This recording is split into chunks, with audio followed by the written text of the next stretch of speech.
సరే ఎవరండి? మాది వినుకొండ నియోజకవర్గం. వినుకొండ. వినుకొండ నియోజకవర్గం మాది. ఈపూర్ మండలం హరిపల్లి ముప్పాళ్ళ గ్రామం. చెప్పండి. సరే, ఇప్పుడు బీసీ డిక్లరేషన్ అంటూ కూడా తెలుగుదేశం జనసేన ఆధ్వర్యంలో భారీ బహిరంగ సభ. ఇక్కడ ఒక పక్క డిక్లరేషన్ సభ జరుగుతుంది, మరో పక్క ఈరోజు సాక్షి పేపర్లో కనుక మనం చూసుకుంటే బీసీలకి జగన్మోహన్ రెడ్డి ఇచ్చినన్ని పదవులు కానీ కుర్చీలు కానీ ఏ ప్రభుత్వం ఇవ్వలేదని చెప్పి రాతలు రాయడం జరిగింది. దీన్ని మీరు ఎట్లా చూస్తారు బీసీ నాయకుడు? బీసీలకి పదవులు ఇచ్చిన మాట వాస్తవమే, కానీ 5 రెడ్లు పెత్తనం చేశారు. వాళ్ళ కింద వీళ్ళు సామంతుల్లా ఉన్నారు తప్పితే ఎక్కడ స్వేచ్ఛగా కూడా స్వతంత్రంగా కూడా నిర్ణయాలు తీసుకొని వాళ్ళు ఉన్నటువంటి కులానికి సంబంధించినటువంటి జాతికి సంబంధించినటువంటి అభివృద్ధి కూడా వాళ్ళ గురించి మాట్లాడేటువంటి స్వేచ్ఛ అసెంబ్లీలో కాదు, ఎక్కడ కూడా మాట్లాడే స్వేచ్ఛ లేదు. కట్టిపడేశారు. మంత్రి పదవులు అయితే ఇచ్చారు కానీ ఎక్కడ కూడా స్వేచ్ఛగా మాట్లాడిన సందర్భాలు అయితే లేవు. 56 కార్పొరేషన్లు ఇచ్చారు. ఒక్క కార్పొరేషన్కి ఒక 56 పైసలు నిధులు ఇచ్చారని అడుగుతున్నా. అదే మాదిరిగా అన్ని కులాలకు సంబంధించి కొన్ని కులాలకు సంబంధించి ప్రత్యక్షంగా రాజకీయాల్లో ఎన్నికలు కాలేరు కాబట్టి మీకు ఎమ్మెల్సీ పదవులు ఇస్తూ ఉన్నారు. ఒక్క కులానికి ఎమ్మెల్సీ పదవి ఇచ్చారని అడుగుతున్నా. ఈ విధంగా బీసీలని తెలుగుదేశం పార్టీకి బీసీలు అంటే ఎన్నెముక. బీసీలకు ఆశ చూపించి దాదాపుగా ఈ రాష్ట్రం 139 కులాలను ఆశ చూపించి వాళ్ళ మీద వాళ్ళ మోసపూరిత వాగ్దానాలు చేసి వాళ్ళ ఓటు బ్యాంకుతో గద్దెనెక్కి ఈ రోజున వాళ్ళు ఎన్ను విరిచి ఈ రోజున తెలుగుదేశం పార్టీ దూరం చేసినటువంటి పరిస్థితి. ఈరోజు బీసీలు మొత్తం అర్థం చేసుకున్నారు. అయ్యా ఈయన ఇచ్చేది మొత్తం కూడా 5 రెడ్లు ఎవరైతే ఉన్నారో వాళ్ళు పరిపాలిస్తే చెప్తే మనం కాదు, మనకేం మంత్రి పదవి ఇచ్చినా మనకేం చెల్లుబాట్లేదు. ఒక్కసారి ఆయన బీసీ మినిస్టర్ ఉన్నాడండి, ఒక్కసారి ఆయన చెప్పండి వేణుగోపాల్ గారిని చెప్పనండి, ఆత్మవిశ్వాసం చెప్పనండి. ఏ రోజైనా సరే ఆయన స్వతంత్రంగా ఒక బీసీ కులాల గురించి ఏమన్నా మాట్లాడాడు ఒక్కసారి చెప్పండి. ఈరోజు యనమల రామకృష్ణుడు గారు కావచ్చు, దేవేంద్ర గౌడ్ గారు కావచ్చు, మరి మాకు ఉన్నటువంటి పార్టీలో ఉన్నటువంటి బీసీలందరూ కూడా బ్రహ్మాండంగా బీసీ కులాల గురించి అసెంబ్లీలో మాట్లాడిన సందర్భాలు ఉన్నాయి, మరి పార్లమెంట్లో మాట్లాడిన సందర్భాలు ఉన్నాయి, బీసీ కులాల కోసం పనిచేసే సందర్భాలు ఉన్నాయి, జాతి అభివృద్ధి కోసం పనిచేసే సందర్భాలు ఉన్నాయి. ఇక్కడ ఏ ఊరికి కూడా నిర్ణయాలు లేవు. 5 రెడ్లతో పాటు జగన్మోహన్ రెడ్డి గారి నిర్ణయం తప్పితే ఏమీ లేదు. Jaganmohan Reddy to volunteer to Jaganmohan Reddy, ఇంకేమీ లేదు. మధ్యలో మొత్తం శూన్యమే. అది సో ఇప్పుడు వాలంటీర్ వ్యవస్థ మీద కూడా చంద్రబాబు నాయుడు గారు నిన్న కీలకమైన వ్యాఖ్యలు చేశారు. మీరు వైసీపీ కోసం కాదు ప్రజల కోసం పనిచేయండి, మేము అధికారంలోకి వస్తే మీ ఉద్యోగాలు ఏమి తీసేయమని చెప్పి ఆయన వ్యాఖ్యలు చేయడం.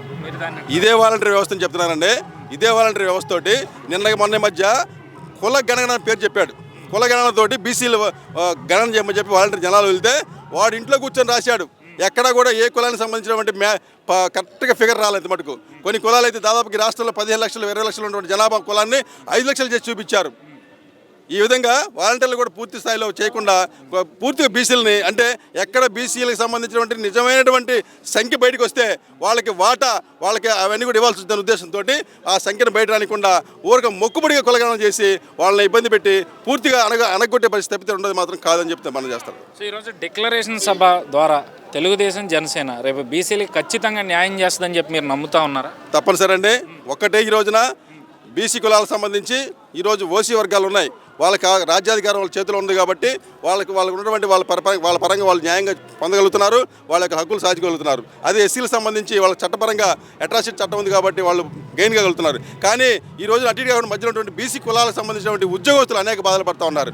వాళ్ళకు ఉన్నత వర్గాల నుంచి ఇటు ఈ వర్గాల నుంచి కూడా తట్టుకోలేని పరిస్థితి. అదే మాదిరి సామాజిక వర్గాల్లో మరి కొన్ని కులాల ఇళ్లలో పోయి చేసేటువంటి పరిస్థితి ఉంది. మరి కొన్ని ప్రాంతాల్లో వాళ్ళ పొలాలు ఆక్రమించేటువంటి పరిస్థితి ఉంది. అటువంటి దాని నుంచి వారికి బీసీ చట్టానికి వచ్చేటువంటి పరిస్థితి చంద్రబాబు నాయుడు గారు ప్రకటించారు. అది మాకు చాలా మేలు చేస్తుంది.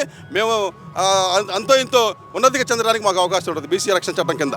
సో ఇప్పుడు ఇవన్నీ పక్కన పెడితే ఈరోజు రాష్ట్రంలో ఉన్న ప్రభుత్వం ఆస్తులను తాకట్టు పెడుతూ ఆఖరికి సచివాలయాన్ని కూడా తాకట్టు పెట్టే స్థాయికి దిగజారిపోతే దాన్ని సమర్థిస్తున్న కొడాల నాని లాంటి వాళ్ళు రాజ్యాంగంలో ఏమన్నా రాసుందా తాకట్టు పెట్టకూడదని చెప్పి చేస్తున్న వ్యాఖ్యలను ఎట్లా చూడాలి?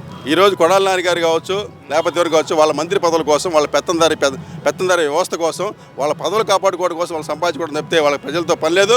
జగన్మోహన్ రెడ్డి గారి భజన చేసేటువంటి నాయకులు వాళ్ళంతా వాళ్ళకి సంబంధించి ఏ రోజు కూడా స్వతంత్రంగా ఒక నాయకత్వ లక్షణాలు ఏం లేవు. ఆయన్ని పెంచి పోషించింది తెలుగుదేశం పార్టీ. ఈ రోజు కొడాల నాని గారు రాష్ట్ర వ్యాప్తంగా కనబడుతున్నాడంటే అది తెలుగుదేశం పార్టీ భిక్ష. కాబట్టి ఆయన దయచేసి మరి అనవసరమైనటువంటి వ్యాఖ్యలు బాబు గారి గురించి మాట్లాడడం అనుకుంటే మంచిదని మనం చేస్తాం. సో మరి జగన్మోహన్ రెడ్డి గారు రాష్ట్ర అభివృద్ధి అంతా కూడా చంద్రబాబు నాయుడు కోర్టులకు వెళ్ళి అడ్డుకున్నాడన్న విధంగా మాట్లాడడం కానీ, లేదంటే నేను మళ్ళీ గెలిచి వైజాగ్ నుంచే పరిపాలన చేస్తాను, వైజాగ్లోనే ప్రమాణ స్వీకారం చేస్తానని చెప్పడం కానీ ఎట్లా చూడాలంటే? వైజాగ్ నుంచి ప్రమాణ స్వీకారం చేయడం కాదు, ఇంకా ఆయన ప్రమాణ స్వీకారం చేసే పరిస్థితి అయిపోయింది. ఈ రాష్ట్రంలో ఒక వేవ్ వచ్చేసింది, అన్ని కులాలకు సంబంధించి ఈ రోజున ఒక 18,000 రూపాయలు 45 సంవత్సరాలు నిండినటువంటి వ్యక్తికి 18,000 ఇస్తా అని చెప్పి 18,000 15,000 రూపాయలు వచ్చి దాదాపుగా పప్పు మీద, ఉప్పు మీద, పెట్రోల్ మీద, విద్యుత్ మీద అన్ని రంగాల్లో సుంకం చెల్లించుకొని దాదాపుగా 50,000 సంపాదించుకుంటున్నాడు. అది ప్రజలందరూ అర్థం చేసుకున్నటువంటి వాస్తవం, అర్థం చేసుకున్నారు. ఈయనకు ఓట్లు కాదు కదా, ఏమి వేసే పరిస్థితి లేదు. ఈయన గ్యారెంటీ ఇంటికి పంపించే పరిస్థితి తప్పితే ఇక్కడ ఆయన వైజాగ్లో ప్రమాణ స్వీకారం చేయడం కాదు, ఆయన ఇంటిపై ప్రమాణ స్వీకారం చేసుకోవడమే. అమ్మ ఏ ఊరమ్మా? మాది నెల్లూరు సార్. నెల్లూరు నుంచి వచ్చారు. అవును సార్. ఏంటి అసలు నెల్లూరులో రాజకీయాల పరిస్థితి ఈ రోజు? నెల్లూరు ఏం నమ్ముతున్నారా మీ నియోజకవర్గం? సార్ మేమైతే ఇప్పుడు ఈ జగన్ చేసే కళ్ళబొల్లి మాటలు, కళ్ళబొల్లి వ్యవహారాలు నమ్మే పరిస్థితిలో ఎవరూ లేరు. ఎందుకంటే అతను సానుభూతి కోసం ఏదేదో మసిబూసి మారేడుకాయ చేయాలి అనుకుంటే ఎప్పుడు మసిమసే మారేడుకాయే. దానికి దీనికి తేడా ఉంటుంది. ఫస్ట్ అది తెలుసుకోవాలి. ఈరోజు ఏదైనా ఇప్పుడు మనం అనుకోండి, ఒక ఫ్యామిలీ ఉంటుంది. ఫ్యామిలీకి ముందు ఏం కావాలి? ఇల్లు కావాలి. ఇల్లు ఉంటేనే మనం ఎక్కడన్నా అడుక్కు తినైనా మనం అక్కడ ఉంటాం అనేది ఒక సామెత. కానీ మనకి రాజధానే లేకుండా చిల్లా పల్లాగా మనం బతుకుతున్నాం.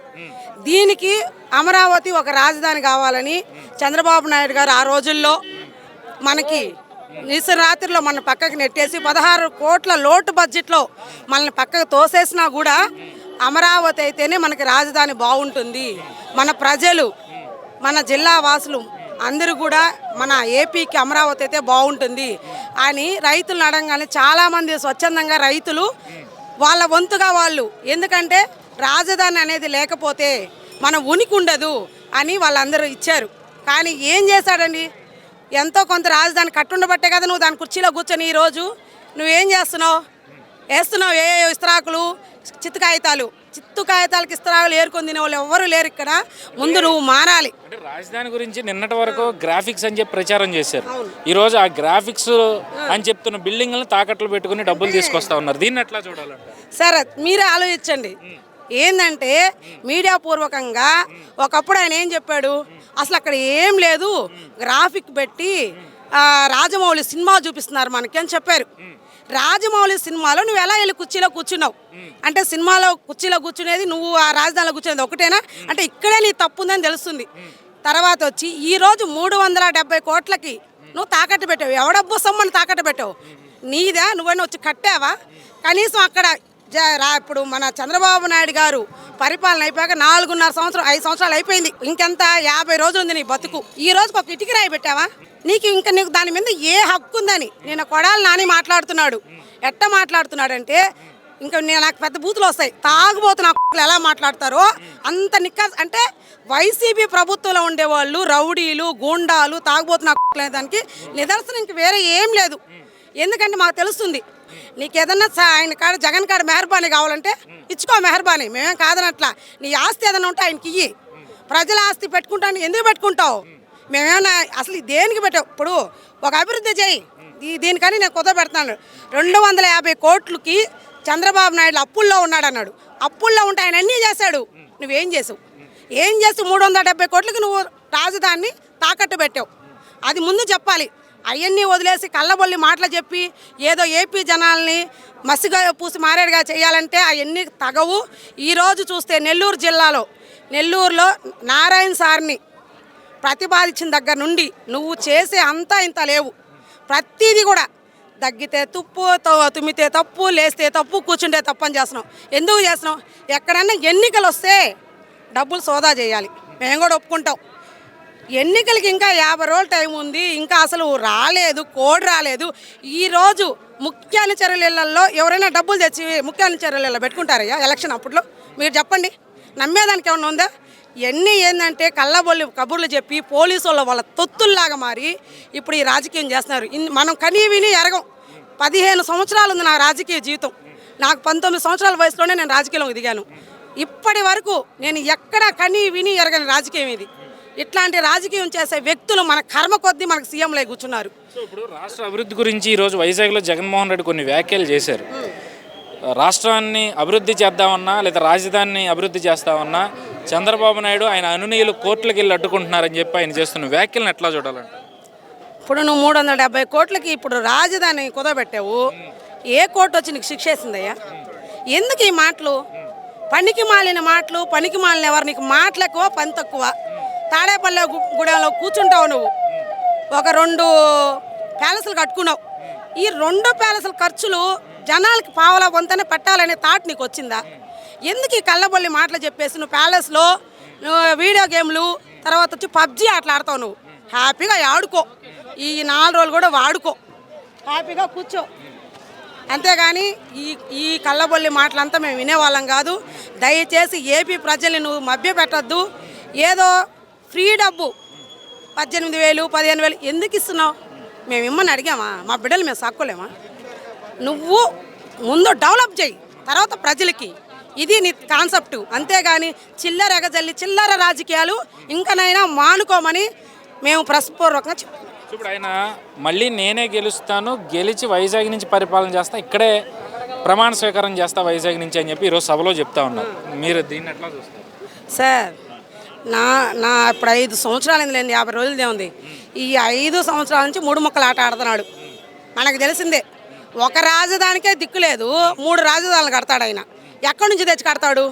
ఇప్పుడు డబ్బే లేదని ఉన్న రాజధాని కూడా కుదరబెట్టావే, ఇంకా 3 రాజధానులు కట్టడానికి నీకు డబ్బే అక్కడ ఉంది. 370 కోట్లు మమ్మల్ని అప్పుల్లోకి దించావు.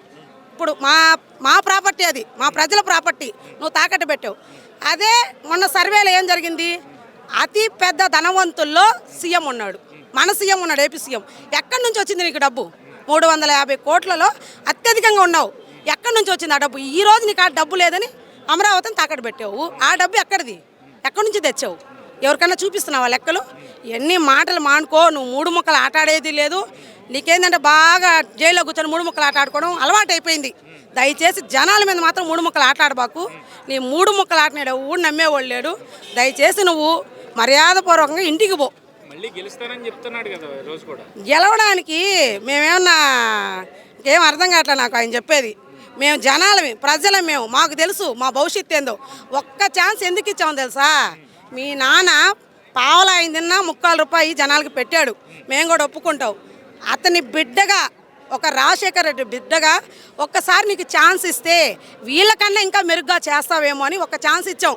అంతేగాని ప్రతిసారి మన ఎత్తున అడుగు పెట్టయ్యా మేము పాతాల్లోకి పోతాం ఎవడు ఒప్పుకోడు. ఎన్ని ఉత్తమాటలు. దయచేసి ఎవ్వరూ నమ్మొద్దు. ఈసారి మన జనసేన టీడీపీ కలయిక మంచి కలయిక. ఇద్దరు వాళ్ళు తినాలనే స్వార్థం లేని వాళ్ళు, పవన్ కళ్యాణ్ గారు కానీ చంద్రబాబు నాయుడు కానీ. దయచేసి ఒక్కసారి వాళ్ళని ఆశీర్వదించండి. మనకి కూడు గుడ్డ అన్నితోటి మనకు రాజధాని కావాలి. ముందు మన బిడ్డలు ఎక్కడ ఉండాలన్నా రాజధాని ఉండాలి. దయచేసి అందరూ కూడా, మేమందరం కూడా టీడీపీకి జనసేన కలయికే మేము ఒప్పుకుంటున్నాం.